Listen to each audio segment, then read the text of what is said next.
नमस्कार. उद्या बैलपोळ्याचा सण आहे. हा सण श्रावण महिन्यात येणारा बैलपोळा, जो की आमच्या गावाकडे या सणाच्या आदल्या दिवशी बैलांची पूजा करून त्यांना नैवेद्य दाखवला जातो. तर आज या सणाच्या दिवशी आमच्या आईने वरणपोळ हा पदार्थ बनवलेला आहे.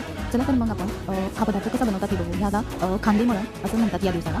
तर सर्वप्रथम आपण गव्हाचे पीठ घेतले आहे. आपण याऐवजी ज्वारीचे पीठ पण घेऊ शकतो. आता थोडे पाणी टाकून पीठ घट्टसर मळून घ्यायचे आहे. त्यानंतर आपण या फळाला वाटीसारखा आकार किंवा पुरीसारखा आकार देऊ शकतो. तसं याला टोपण फळ म्हणतात. आता आमच्या आई बनवत आहे. तुम्ही बघू शकता आपले टोपण फळ तयार झालेले आहे. ते शिजवून घेऊया आपण. ते शिजण्यासाठी एका पातेल्यामध्ये गरम पाण्यात तेल टाकून आपण 20 ते 25 मिनिटं हे फळ शिजून घेऊया. टोपण फळ शिजेपर्यंत आपण तुरीची डाळ जी शिजून घेतलेली आहे त्याला आपण फोडणी देऊया. एका पातेल्यामध्ये तेल गरम करून जिरे, लसूण, कोथिंबीरचा तडका देऊ. त्यामध्ये ही शिजलेली डाळ जी आहे ती टाकून त्या घेऊन 5 मिनिटे उकळी येईपर्यंत आपण गॅसवर ठेवू. आता आपले हे फळ शिजलेले आहे. तर आता आपलं वरणही तयार आहे. वरणामध्ये हे फळ टाकून त्यावर वरून साजूक तूप घालून आपला वरणफळ म्हणजे आमच्या मराठवाड्याचा हा पदार्थ तयार झालेला आहे. तुम्ही बघू शकता.